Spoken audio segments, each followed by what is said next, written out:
오늘은 성경 본문의 한 구절을 따서 다시 보게 된지라 라고 하는 제목으로 말씀 나누겠습니다. 2차 세계대전 때의 일입니다. 미 해군에서 아주 중요한 연구를 하나 수행하게 되는데, 이 세계대전 중에 그 비행기, 미국은 해군에서도, 우리나라도 마찬가지지만 해군에서도 비행기를 활용하거든요. 비행기 중에 폭격기라고 있습니다. 장거리를 날아가서 특정한 목표 지점에 폭격을 하고 타격을 하고 그리고 다시 돌아와야 하는 폭격기를 운영하고 있었는데, 그 폭격기의 구조를 더 강화시키는 방안을 연구하게 됩니다. 그래야 비행기나 또는 그 비행사의 생존율을 높일 수 있기 때문입니다. 그래서 가장 먼저 한 게 뭐냐면, 그 폭격기에 기존에 활용되던 폭격기들을 자세히 살펴보고 이제 분석을 하는 거예요. 어디가 총탄을 많이 맞았나 이렇게 봤더니 피격된 그 주된 부위가 비행기의 몸통하고 날개, 양쪽 날개에 총탄 자국이 많이 발견이 됩니다. 비행기 전체를 또는 그 몸통과 날개 전체를 다 철갑을 더 두껍게 씌워서, 장갑이라고 하죠. 장갑을 더 두껍게 씌워서 강화를 하면 좋은데, 이게 비행기의 특성 그리고 폭격기의 특성이 이게 무거워지면 연료도 많이 들고, 연료가 많이 들면 더 무거워지고 또 느려지고, 그러니까 또 위험해지잖아요. 그러니까 강화는 해야 되는데 어떻게 할까? 몸통은 놔두고 날개 부위를 강화를 하되 어느 정도 두께를 강화할 것인가? 이런 걸 막 이제 데이터를 어떻게 하는 것이 효율적인가 계산을 막 하고 있었어요. 이때 아브라함 빌트라고 하는 통계학자가 나서서 이상합니다라고 의문을 제기해요. 비행기를 장갑을 더 씌워서 강화를 해야 된다고 하면 총탄 자국이 많이 있는 곳이 아니라 총탄 자국이 없는 곳이어야 합니다. 그런 엔진 부위라든가 연료 탱크라든가 꼬리 날개 쪽에는 총탄 자국이 없었거든요. 근데 거기를 더 강화를 해야 됩니다. 왜냐하면 엔진 부위나 연료 탱크나 꼬리 날개의 피격, 그러니까 피격된 그 총탄을 맞은 비행기는 대부분 격추되어서 귀환하지 못했기 때문입니다. 그러니까 연구 자료에 아예, 연구 데이터에 아예 없었던 거예요. 지금은 잘 알려진 이게 생존 편향이라고 그래요. 생존 편향의 오류라고 하는 것의 대표적인 사례거든요. 시쳇말로 우리 그런 얘기 하잖아요. 죽은 자는 말이 없다. 그러니까 죽은 사람의 이야기는 못 듣는 거예요. 그러니까 살아있는 사람의 이야기만 들어요. 죽은 사람이 999명이고 살아있는 사람이 살아난 사람이 1명이면 그 살아난 사람 한 사람의 이야기밖에 못 듣고 999명의 이야기는 살아난 사람 한 사람의 이야기만 듣고 999명의 이야기는 못 듣는 거죠. 이게 생존 편향입니다. 그 당시 연구진들이 얼마나 나름 석학이었겠어요. 난다 긴다 하는 박사들이거든요. 그런데도 사람이 참 아이러니한 게, 격추된 비행기는 보지 못하고 격추되지 않고 귀환한 비행기만 보게 되는 거예요. 그게 사람이에요. 보이는 것만 보는 거죠. 무슨 죽고 사는 문제라든가 뭐 대단히 뭐 심각한 문제만이 아니에요. 우리 일상에서도 흔히 있는 일입니다. 예전에 제가 이제 가끔 즐겨보던, 재밌다라고 보던 TV 프로그램이 있었는데, 내용이 그런 거예요. 길거리에서 하루 종일 길거리를 돌아다니면서 우연히 사람들을 만나요. 평범한 일반인들을 만나서 퀴즈를 내고, 퀴즈를 맞추면 상품도 주고 상금도 주고 하는 건데, 뭐 퀴즈라는 게 중요한 게 아니고 이제 그러면서 그 평범한 사람들의 이야기를 듣는 겁니다. 일상의 삶을 듣는 거예요. 그 일상의 이야기를 듣고 있다 보면 참 소중하다 뭐 이런 생각이 들지요. 우리가 살아가는 세상에서 우리같이 평범한 사람들, 오죽하면 옛날에 어느 전직 대통령이 나 보통 사람이에요 그러잖아요. 그 보통 사람들의 이야기를 듣는 게 많을 것 같지만 그렇지 않거든요. 그리고 그 이야기를 들으면서 참 한 사람 한 사람이 얼마나 소중한지, 그 한 사람 한 사람의 평범한 보통 사람 한 사람이 각자의 세계가 있는, 자기 세상이 있는, 그래서 잔잔한 위로와 감동을 받았는데 코로나가 터졌잖아요. 코로나 팬데믹이 되면서 이 프로그램을 진행할 수가 없는 거예요. 길거리에서 사람들을 아무나 만나서 접촉하고 만나서 이야기하기가 어려워지니까 결국은 프로그램이 방향을 바꿨죠. 섭외된 특정한 인물, 미리 섭외된 특정한 인물을 만나서 이제 인터뷰를 진행을 하는 거예요. 난다 긴다 하는 대부분 자기 분야에서 나름 성공한 사람들, 뭐 이젠 일반인이 아니고 특별한 사람들의 이야기. 일반인들에 대한 이야기가 마치 그냥 소소한 일일 드라마 같다고 하면 그 특별한 사람들의 이야기는 무슨 헐리우드 영화 같고 아주 극적이고 스케일이 압도적이죠.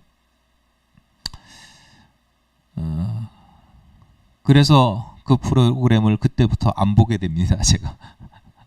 왜냐하면 그런 프로그램 많거든요. 대단히 유명하고 대단한 위인이 나와가지고 굉장히 드라마틱하고 감동적인 이야기를 전하는 프로그램 굳이 그거 안 봐도 찾아보면 많아요. 그런데 그런 사람들이 세상에서 과연 몇 프로나 되겠어요? 0.01%도 안 됩니다. 문제는 뭐냐면 자꾸 그렇게만 보면 내 눈이 높아져요. 세상 모든 사람들이 다 그렇게 사는 줄 알고 그렇게 살아야만 되는 줄 알고 그렇게 살지 못하는 나 자신이나 다른 보통의 사람들을 낮잡아 보게 되는 현상. 내가 의도하진 않았지만 나도 모르게 그렇게 되는 경향들이 있다 이 말입니다. 우리가 아무 생각 없이 보여주는 대로 보이는 대로 본다라고 하는 게 사실은 우리의 삶에 굉장히 큰 지대한 영향을 끼칩니다. 생존 편향처럼 사람들은 종종 보이는 것만 보게 되는 경향성도 있고 더 나아가서 보고 싶은 것만 보기도 해요. 보이는 것뿐만 아니라 보여주는 것뿐만 아니라 내가 보고 싶은 것만 봐요. 그걸 확증 편향이라고 합니다. 보고 싶은 것만 계속 반복해서 보는 거죠. 여러분, 보이는 것만 보든 내가 보고 싶은 것만 보든 그 눈에 보이는 것은요, 그 자체로 진실합니다. 거짓이 없어요. 사실이에요. 아니, 총탄이 어디에 피격됐는지 다 사실이에요. 확실해요. 그러니까 사람들이 주로 종종 하는 얘기가 뭐냐면 무슨 논쟁이 있거나 무슨 이야기할 때 내가 봤다니까 그럼 끝나요. 봤다는데 뭐 어쩔 거예요. 내가 봤고 내가 확인했는데 그게 사실이에요. 그 내가 봤어 사실이야. 그건 맞는 말이에요. 틀린 말이 아니에요. 잘못 본 게 아니에요. 근데 문제는 뭐냐? 보는 것만 보는 게 문제죠. 그 사람이 본 게 잘못된 게 아니라 맨 똑같은 것만 그것만 보는 게 문제인 거예요. 종종 우리가 살아가는 세상은 종종 보이지 않는 것들 또는 보지 못하는 것들, 더 나아가서 내가 보기 싫어하는 것들이 진실을 담보할 때가 있습니다. 그래서 성숙한 사람들은요, 내가 보는 것만 보지 않아요. 더 넓은 걸 자꾸 보려고 그래요. 평소에는 보지 않았던 부분들, 보기 싫었던 부분들 이런 것도 같이 보려고 그래요.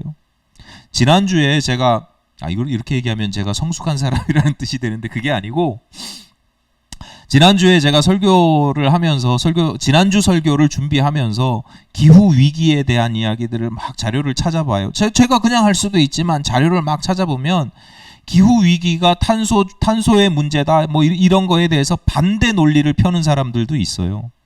이건 과학적인 종말론 사기다 뭐 이런 사람들의 주장도 있어요. 그걸 다 읽습니다, 제가. 그러니까 이 어떤 주장을 하기 위해서 어떤 설교를 하기 위해서 거기에 합당한 데이터만 찾는 게 아니고 반대 이야기도 분명히 이거나 쓸데없는 일일 거 아는데 30분 1시간씩 또 읽어요. 봐요, 그 사람들 것도. 봐야 되는 거예요. 싫은 것도 아닌 것도 봐야 되는 거죠. 그렇게 봐야 통찰력이 생기는 겁니다. 신앙인은 하나님을 믿는 사람들이죠. 여러분, 하나님 눈에 보입니까? 여러분, 신앙이라고 하는 건요, 바꿔 말하면 세상을 더 넓게 보는 사람들입니다. 시야가 넓은 거예요.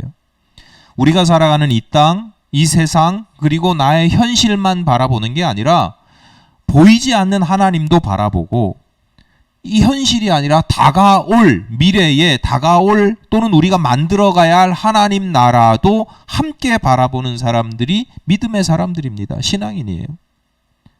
우리가 때로는 세상을 바라보면서 하나님을 바라보면서 때로는 믿음의 안경을 써요. 제대로 보려고. 사랑의 현미경을 사용해요. 자세히 보려고. 사랑하려면 디테일이 필요하거든요. 자세히 봐야 되거든요. 사랑의 현미경도 쓰는 거예요. 멀리 보려고 소망의 망원경도 같이 보는 겁니다. 이것저것 사용해서 믿음의 사람들, 믿음이 있든 성도든 성도가 아닌 사람들이든 가지고 있는 시력은 똑같거든요.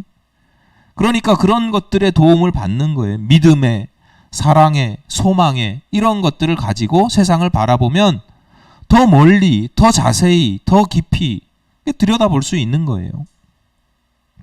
여러분, 여러분의 시야가 넓어지기를 바랍니다. 우리의 믿음이 어떻게 증명이 될까요? 기도했는데 응답받고, 하나님 삼겹살 먹고 싶어요 했는데 그날 저녁에 누가 삼겹살 사준다고 불러내고, 저 그런 적 많거든요. 그게 우리의 믿음을 증명하는 게 아닙니다. 우리의 믿음은요, 여러분의 시야, 여러분의 시선이 곧 여러분이 내 믿음을 증명하는 거예요. 이 시야, 시선을 바꿔서 말하면 뭐냐면 여러분이 무엇을 보는지, 또 그리고 여러분이 그것을 어떻게 보는지가 곧 여러분의 믿음입니다. 잘 생각해 보세요. 나의 믿음은 내가 세상이든 하나님이든 그것을 무엇을 보고 있는지. 내가 돈만 보고 있으면 그건 믿음이 아닌 거죠. 돈을 바라보되 그 돈을 어떻게 바라보느냐, 그게 곧 여러분의 믿음을 결정짓는다는 거예요. 그게 여러분의 믿음이라는 거예요. 신약성경 시대에 유대교회도 우리 기독교도 여러 가지 분파가 있잖아요. 가톨릭이 있고, 그 서방교회라 가톨릭이 있고, 동방교회가 있고, 정교회가 있고, 또 개신교회도 여러 가지가 있고, 분파가 있는 것처럼 유대교회도 신약성경 시대에 유대교회도 분파들이 있었는데, 그 분파 중에 하나가 바리새라고 하는, 바리사이라고도 하고, 성경에서는 바리새파, 분파라서 파, 바리새파, 바리사이파, 바리새파라고 불리는 유대교 분파 또는 신앙 공동체가 있었는데, 나름 그 시대에 굉장히 세력이 있었어요. 힘이 있었어요. 신약 시대에는 식민지 시대거든요. 이스라엘 역사에서 보면 암울했던 식민지 시대예요. 바리새파 사람들이 믿음이 참 좋았어요. 신앙이 참 좋아서 이 사람들이 율법을 강조해요. 하나님께서 우리에게 주신 이렇게 지켜라, 이렇게 살아라 라고 했던 율법을 굉장히 강조하게 돼요. 근데 율법을 강조하게 되는 이유를 아주 단순하게 말씀드리자면, 식민지 시대를 살았다고 했잖아요. 이 사람들이 뭐든지 신앙적으로 생각하는 거예요. 우리가 식민지 시대를 살게 되는 것은 하나님의 징계다, 하나님의 징벌이다. 하나님 분명히 약속하셨으니까. 하나님 벌을 주시는 방법 중에 하나가 나라를 잃어버리게 하는 거거든요. 그러니까 강대국의 식민지로 전락하게 된 것은 우리가 벌을 받았기 때문이고, 벌을 왜 받았냐? 죄를 지었기 때문이고, 그 죄라는 게 뭐냐? 하나님의 율법을 우습게 여기고 지키지 않았다는 거죠. 하나님의 율법을 가볍게 여기고 지키지 않았다는 거예요. 그러니까 바리새파들 입장에서 이 식민지 시대에서 벗어나려면 어떻게 해야 되냐면, 이제부터라도 우리의 죄를 회개하고 뭘 해야 되느냐? 하나님의 율법을 철저히 지켜야 되는 거예요. 하나님의 율법을 철저히 지키면 하나님께서 이 식민지에서 우리를 해방시켜 주실 것이다. 그러니까 율법을 강조하게 되는데, 율법을 강조하다 보니까 구약시대에 대제사장, 제사장이 지켜야 할 율법이 있거든요. 성결법. 일반 백성들 말고 제사장들이 지켜야 될 정결법이 있는데, 그 대제사장이 지켜야 될 정도로 아주 율법을 철저하게 지켜야 된다라는 주장까지 나가게 되는 거예요. 바리새파 입장에서 보면, 그러니까 율법을 지켜야, 모든 백성들이 다 율법을 잘 지켜야 회복이 되고 구원을 얻고 이 식민지에서 해방이 되는데 안 지키는 사람들이 있거든요. 그 사람들 입장에서는 못 지키는 거지만 어쨌거나 안 지키는 사람들, 율법을 지키지 않는 사람들, 지키지 못하는 사람들, 예컨대 그 중에는 죄인도 있고 세리도 있어요.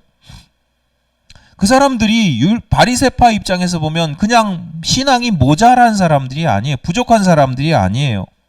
이스라엘의 구원과 해방을 방해하는 사람들인 거죠. 우리 다 같이 율법을 지켜야 되는데 저 사람들이 지금 방해하고 있거든요.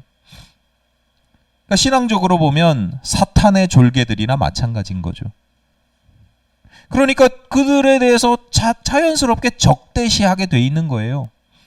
암부의 같은 거, 암 같은 거. 그러니까 도려내야 된다고 생각을 하는 거죠. 그런데 어느 날 예수를 믿는, 예수를 따르는 예수 공동체가 생겼는데 예수 공동체는 그들을 적대시하지 않아요. 오히려 세리와 창기와 죄인들과 같이 어울려요. 같이 밥 먹고 친구처럼 지내요. 가까이 지낸단 말이죠. 그러니까 바리새파 입장에서 보면 예수를 따르는 공동체에 대해서도 적대적일 수밖에 없는 거죠. 예수 믿는 사람들, 예수 따르는 사람들은 율법을 함부로 여기고 율법을 지키지 않고 율법에서 자유로울 수 있다라고 이야기를 하거든요. 그러니까 바리새파 입장에서는 예수와 그 가르침을 따르는 예수 공동체도 결국은 사탄의 조력자, 하나님의 대적자 이렇게 보이는 겁니다. 요즘도 비슷한 사람들이 있습니다. 뭐 정치든 종교든 경제든 어디든 비슷한 사람들이 있어요. 이런 사람들을 뭐 근본주의자, 극단주의자 또는 교조주의자 뭐 이렇게 표현을 합니다. 여러분 가끔 뉴스에서 보시는 무슬림 중에서도 폭탄 테러 하시는 폭탄 테러 하는 이들이 있잖아요. 분들이라 그럴 뻔했어. 하여튼 그런 과격하게 자기 주장을 과격하게 표현하는 사람들이 있죠. 이란에서는 뭐 여성분들이 히잡을 안 쓴다고 때리거나 죽이거나 뭐 이런 일들이 그냥 비일비재하게 일어나고 있고요. 기독교라고 우리나라 기독교라고 다르지 않습니다. 예전에 가끔 뉴스에 나는 게 뭐 단군상을 자르고 뭐 학교에 있는 뭐 장승의 목을 베고 뭐 불상에 십자가로 페인트 칠을 하고 이런 게 다 그런 거죠. 요즘은 동성애나 무슬림 차별금지법에 대해서 혐오적인 표현들을 합니다. 감리교회도 이 문제로 좀 시끄러워지기 시작했는데 여러분 제가 드리고 싶은 말씀은 이런 거예요. 누구나 가치관의 차이가 있고 신앙의 차이가 있어요. 갈등할 수 있어요. 근데 제가 말씀드리는 건 뭐냐면 그런 차이를 가진 사람들의 이야기를 듣지 않는다는 거예요. 저 사람들이 무슨 이야기를 하는지 그 입장에 귀를 기울이지 않아요. 듣지도 않고 보지도 않습니다. 내가 보고 싶은 것만 보고 보이는 것만 보는 거예요. 그러니까 장승, 뭐 불상 이런 거는 진짜 사탄의 뭐 이런 걸로 보이는 거죠. 그렇게밖에 안 보는 거죠. 대화하지 않아요. 듣지 않습니다. 떠들기만 하고 악마시합니다. 상대방을. 정치의 영역에서도 나타나잖아요. 극우든 극좌든 진보든 보수든 극단적인 분들이 있어요. 그 극단적인 분들의 특징이 뭐냐면 상대방 이야기 전혀 안 듣습니다. 여러분 일상에서도요. 자주 다투시는 분들, 트러블 메이커 또는 부부 사이에서도 자주 화를 내고 자주 다투는 사람들의 모습을 보면 그런 성향들이 있어요. 일단 상대방 이야기가 맞든 안 맞든 일단 안 듣습니다. 틀려도 일단 들어줘야 되거든요. 틀려도 상대방 이야기가 틀려도 일단 들어줘야 돼요. 근데 들을 생각을 안 합니다. 바리새파의 모습이 극단적으로 보면 그런 성향을 가지고 있었어요. 그런데 본문에 등장하는 사울이라고 하는 사람은 그 바리새파에 속했고 그 바리새파 사람들 중에서도 두드러질 만큼 매우 극단적인 신앙과 성격을 가진 사람이었습니다. 그래서 사울은 예수 믿는 사람들을 박해하는데 매우 적극적이었습니다. 예수 믿는 사람들을 그냥 미워하거나 비난하거나 저 사람들 저게 틀렸어 지적하거나 무슨 비판하는 것, 이것을 넘어서서 행동을 하는 사람, 실천하는 사람. 그래서 기독교 최초의 순교자를 누구라고 그래요? 네, 스데반, 집사 스데반이라고 하는데, 집사가 여러분 요런 집사님이라기보다는 거의 전도사, 젊은 목사 이렇게 생각하시면 돼요. 그 스데반을 죽이는 일에 앞장서기도 하는 게 사울입니다. 스데반 한 사람 죽은 걸로 우리가 생각하기 쉬운데, 순교당했다고 생각하기 쉬운데, 스데반의 순교 사건, 그러니까 스데반이 죽었을 때 그때 예루살렘 교회를 향한 유대인들의 바리새파를 중심으로 한 유대인들의 핍박 사건은 예루살렘에 있었던 교회를 흔듭니다. 그래서 예루살렘 스데반 집사님이 돌아가시고 그 예루살렘에 있던 많은 성도들이 도망을 가요. 예루살렘을 도대체 여기서는 이제 살 수가 없다. 그래서 떠나갑니다. 도망을 갑니다. 박해를 피해서 이방 땅으로 멀리 흩어지는데, 그 흩어져서 도망쳐서 살고 있는 그곳에서 교회를 세우고 선교를 하게 됩니다. 사울에게 그 소문이 들리거든요. 성경의 표현으로 하면 다메섹이라고 하는 곳, 이스라엘에서 굉장히 멀리 떨어진 곳이에요. 요즘 표현으로는 다마스커스입니다. 다마스커스까지 예루살렘의 교인들이 도망을 가서 그 다마스커스에서도 예수 공동체가 세워지고 거기서 복음이 전파되고 있다는 이야기를 들어요. 사울이 얼마나 속이 뒤집어지겠습니까? 이 열정이 있는 사람인데, 스데반도 죽이고 막 그냥 다 죽이는 사람인데 도망가가지고 거기서도 사울이 결국은 대제사장의 공문을 받아들여요. 이게 무슨 공문이 효과가 있는지 모르겠는데, 그리고 그들을 체포하러 갑니다. 그렇게 다메섹에 거의 다다랐을 때, 그래서 우리가 옛날 표현으로 다메섹 도상이라고 합니다. 길 위, 도상. 다메섹으로 가는 길 위라고 표현을 쉽게 다메섹 도상이라고 하는데, 다메섹에 거의 다다랐을 때쯤입니다. 그때 그의 인생이 뒤집어지는 체험을 하게 됩니다. 사울이 이 인생이 뒤집어지는, 자기 인생에 아주 큰 전환점이 되기 때문에 3번이나 반복해서 이 이야기를 사도행전에 기록하고 있는데요. 그 뒤집어지는 일이 뭐냐? 환상 중에 예수를 만납니다. 예수를 체험합니다. 1년의 그 체험의 과정을 간단하게 설명하면, 갑자기 하늘에서 길을 걷는데 여러 일행들이 같이 걷거든요. 혼자 가는 게 아니고, 옛날에는 여행은 위험하니까 여러 무리를 지어서 다니는데, 하늘에서 갑자기 빛이 비춰요. 그래서 사울이 땅에 탁 엎드립니다. 엎드렸더니 하늘에서 소리가 납니다. 사울아 사울아 네가 어찌하여 나를 박해하느냐. 소리가 들리니까, 아무도 없는데 소리가 들리니까 사울이 누구십니까? 물어요. 이 소리의 정체가 누구냐고. 당연히 묻겠죠. 누구신데 저에게 그런 말씀을 하십니까? 제가 누구를 박해했단 말입니까? 그랬더니 이렇게 말씀하시죠. 나는 네가 박해하는 예수라. 이렇게 본인을 밝힙니다. 박해하는 예수라. 그리고는 하시는 말씀이, 너 이제 곧 다메섹으로 들어갈 텐데, 다메섹으로 가면 들어가서 누군가가 너에게 이야기를 할 거야. 그 이야기를 잘 들어라. 여기까지가 예수의 메시지입니다. 예수님의 메시지입니다. 땅에 엎드렸던 사울이 일어났는데 앞이 안 보이는 거예요. 그래서 같이 있던 사람들의 도움을 받아서 그 손에 이끌려서, 앞이 안 보이니까 갑자기 시각장애인이 된 거예요. 그래서 손에 이끌려서 다메섹에 들어갑니다.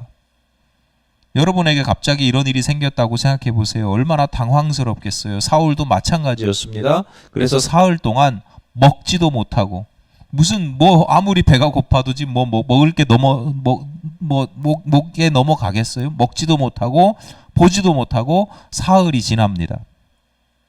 그 사흘 사이에 예수께서 다메섹에 머무르던 아나니아라고 하는 제자가 있었는데요. 예수 믿는 사람이 있었는데, 그 아나니아를 라고 하는 제자를 예수께서 부르셔서 기도하는 중에 아나니아를 부르셔서 여차저차 사울이 있으니 어디 집에 머무르니까 사울을 찾아가, 그렇게 이야기를 하거든요.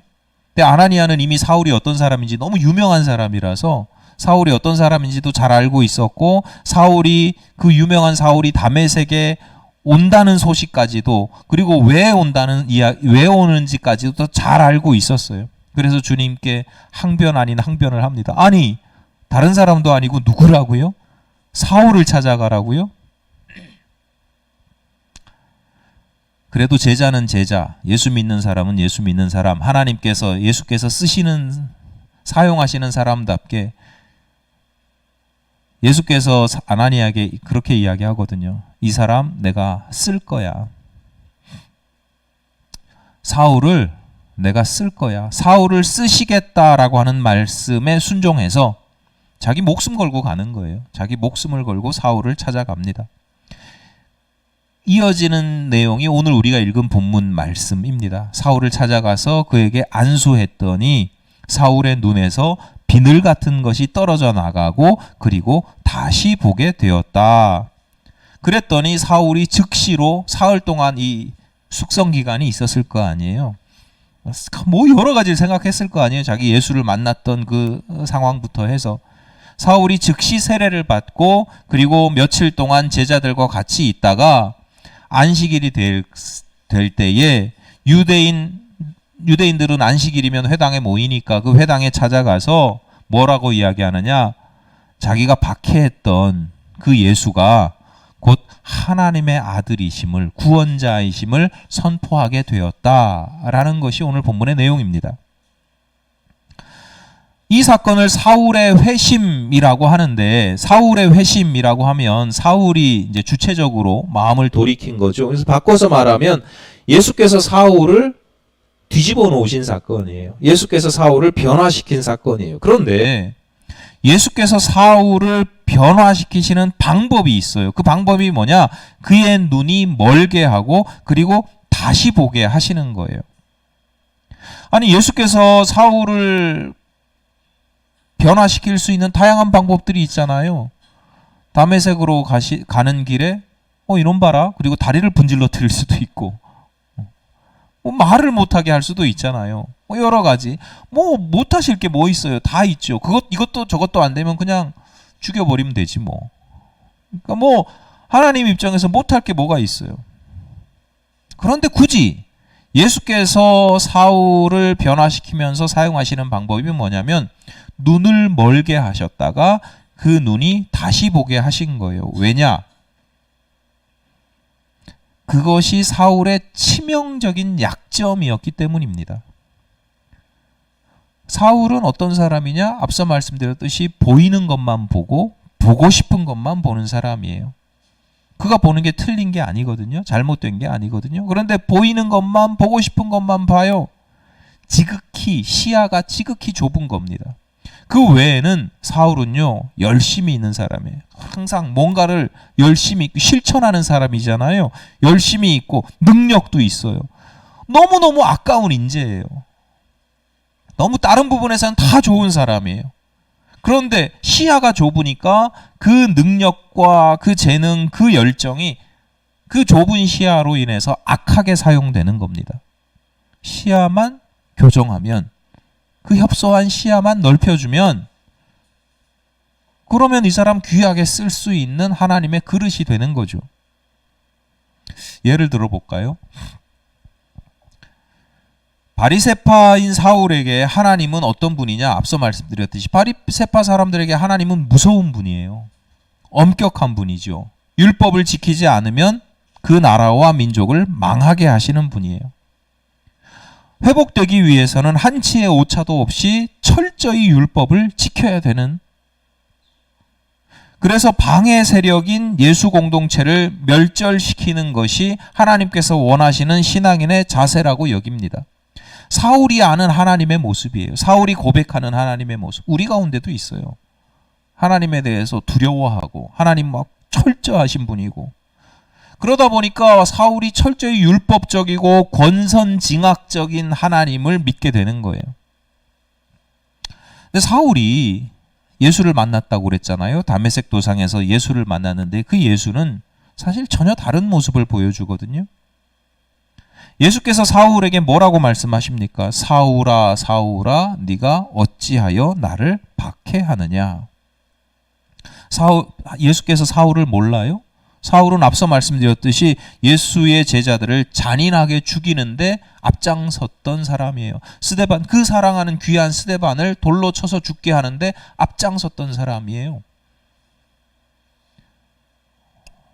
아니, 저는 예수도 아니고 여러분은 저의 제자도 아니지만 누가 우리 성도들을 교회 다닌다고 괴롭히고 돌 맞아 죽게 하면 저 가끔 이렇게 상담이 아니라 그 고민 들어주다가 이렇게 교인 중에 누가 뭐 힘들고 어려운 일을 당했다, 누가 나를 힘들게 한다 그러면 제가 둘만 있을 때는 그 사람 욕합니다. 나쁜 새끼 어디서 감히 네가 누구라고. 아니, 예수님 입장에서 생각해 보세요. 예수님 사랑하고 목숨 거는 그 제자, 헌신하는 그 스데반을 죽이는데 앞장섰던 사울을 만났어요, 길에서. 사울이 가진 믿음으로 보자면 예수께서는 사울을 가만두시면 안 되죠. 철저하게 혼을 내야죠. 징계하고 처벌을 해야 됩니다. 근데 예수께서 뭐라고 말씀하신다고요? 사울아 사울아 네가 어찌하여 나를 박해하느냐. 좋게 말로 좋게 타이르시잖아요. 말씀의 내용이 전혀 강압적이지 않아요. 우리 같으면 너 죽을래? 이럴 텐데. 아무리 강한 어조로 해석을 하더라도 책망 정도예요. 더 부드럽게 읽으면 안타까움이죠. 왜 그래? 아쉬움입니다. 정확하게 보자면 예수께서는 지금 사울하고 이야기하고 싶은 겁니다. 사울의 이야기를 듣고 싶은 겁니다. 그리고 말하고 싶어 하시는 거예요. 야, 네가 박해하는 건 나야. 네가 박해하는 건 예수를 믿는 사람들이기 전에 예수를 믿는 사람들을 박해하는 것이지만 곧 예수 믿는 사람들을 박해하는 건 곧 나를 박해하는 거야.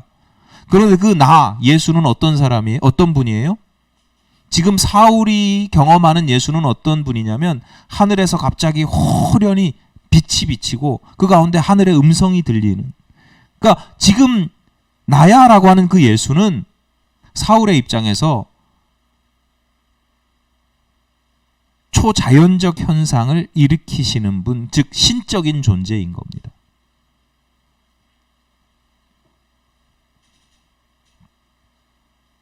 너 지금 하나님의 아들을 박해하고 있는 거야 라고 하는 것을 조용히 말로 설명하고 있는 겁니다. 여러분, 오늘 우리들이라고 다르지 않죠? 여러분, 주님 보시기에 어떤 삶을 살아가십니까? 회심하기 전에 사울이 고백하는 하나님에 대한 신앙으로 보자면 이거 혼나 마땅하죠. 징계나 심판을 받았어도 벌써 받아야 되는 겁니다. 그런데 다행히 우리가 믿는 하나님은 본문에 등장하는 예수의 모습입니다. 오래 참고 기다려주시고 나를 포기하지도 않습니다. 그리고 끝내 변화시키십니다. 물론 우리는 심판의 주님도 믿습니다. 그런데 심판의 주님만 보지 않아요. 더 큰 사랑과 용서의 주님을 함께 보는 겁니다. 우리가 주님을 보되 그 주님을 넓게 균형 있게 보고 있는 겁니다. 그런 주님을 우리가 믿고 따를 뿐만 아니라 닮아가야 한다라고 하는 것입니다. 오늘 본문 18절을 보겠습니다. 함께 읽겠습니다. 시작.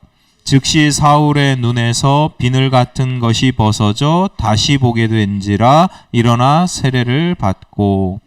아나니아가 안수하고 기도했더니 사울의 눈에서 비늘 같은 것이 벗어져서 즉시 다시 보게 되었다고 합니다. 오늘 설교 제목, 그래서 다시 보게 된지라입니다. 다시 보게 되었다라고 해석된 단어가 아나블레포라고 하는 단어인데요. 오늘 본문의 경우처럼 시력이 회복되는 경우, 그래서 다시 보게 되었다 해석합니다. 그런데 이게 다른 상황에서는 같은 단어가 다르게 번역되는 경우가 있어요. 예를 들어서 예수께서 오병이어의 기적을 일으키실 때의 장면이 마태복음 14장 19절에서 그 한 장면을 이렇게 전합니다. 무리를 명하여 잔디 위에 앉히시고 떡 5개와 물고기 2마리를 가지사 하늘을 우러러 축사하시고 떡을 떼어 제자들에게 주심에 제자들이 무리에게 주니. 여기에 아나블레포라고 하는 단어가 들어갑니다. 다시 본다는 말 없죠? 예수께서 축복하고 기도하시면서 어떻게 기도를 하시냐? 하늘을 우러러 보십니다. 하늘을 우러러 본다는 게 여기서 아나블레포입니다. 아나라고 하는 건 위라는 뜻이고 블레포라고 하는 게 본다라는 뜻이에요. 그러니까 아나블레포는 다시 본다는 뜻도 있지만 어법으로는 위를 본다는 뜻이 기본적으로 깔려 있는 겁니다. 정확한 언어적인 의미나 분석을 떠나서 이건 성도들에게 매우 중요한 영감과 통찰력을 주는 단어입니다. 성도들에게 다시 본다는 것, 성도들이 자세히 들여본다는 것, 성도들에게 통찰력이 생긴다는 것, 그건 그저 반복해서 세세하게 살핀다거나 보이지 않는 부분을 찾아서 내가 못 보고 있는 게 어디 있을까 그걸 본다, 이것을 넘어서서 성도들에게 다시 본다는 건 기본적으로 위를 본다는 거예요. 하나님을 바라보고 하나님의 시선을 구하는 겁니다. 위에만 바라보는 거 아니고요. 물론 아래도 같이 봐야 합니다. 내 손에 놓인, 내 손에 들려진 물고기 2마리와 보리떡 5개밖에 안 되는 이 현실도 봐야죠. 그런데 성도들은 그것과 더불어서 함께 하나님의 뜻, 하나님의 손을 함께 바라보는 것입니다. 여러분, 우리가 성경을 읽는다는 게 그런 거예요. 기도를 한다는 게 그런 거예요. 말씀을 듣는다는 것도 그런 거예요. 예수께서 사울로 하여금, 이거 사울이 너무 끝간데까지 가니까 사울로 하여금 강제적으로 그 눈을 가리고 다시 보게 하셨다면, 위를 보게 하셨다면, 오늘날 우리들에게는 하나님께서 날마다 말씀 안에서 성경으로 기도하는 가운데 우리로 하여금 다시 보게 하시는 겁니다. 위를 보게 하시는 겁니다. 제대로 보게 하시는 겁니다. 그러니까 우리는 사울처럼 그렇게 안 되지만 우리는 맨날 말씀 읽고 말씀 듣고 기도하고 이럴 때 우리를 향하신 하나님의 사랑과 기대와 은총을 우리가 누릴 수 있고 느껴야 되는 겁니다. 앞서 말씀드렸듯이 세상 어디나 극단적인 사람들이 있죠. 종교적으로 극단적인 사람들을 일컬어 광신도라고 합니다. 여러분, 믿음이 좋다라고 하는 것, 그리고 우리가 거룩해진다라고 하는 것은 어떤 편향된 종교적 신념을 가지고 광신도처럼 살아가는 것, 그게 믿음이 좋아지는 게 아닙니다. 우리의 믿음이 좋아진다는 것, 거룩해진다는 건 그 시야가 넓어지고 깊어지고 높아지는 것입니다. 하나님께서 우리에게 이것을 위해서 늘 말씀하시고 가르치시고 교제하는 가운데, 기도로 교제하는 가운데 알려주시거든요. 여러분의 시야가 넓어지시기를 바랍니다. 주님께서 여러분으로 하여금 날마다 위를 바라보게 하시거든요. 땅만 보지 말고, 네 손만 보지 말고 하나님의 손길도 같이 보라고 말씀하시거든요. 내 눈에 보이는 것만 보지 말고, 내가 보고 싶은 것만 보지 말고, 하나님께서 보여주시는 진리를 날마다 새롭게 보게 되시기를 간절히 바랍니다.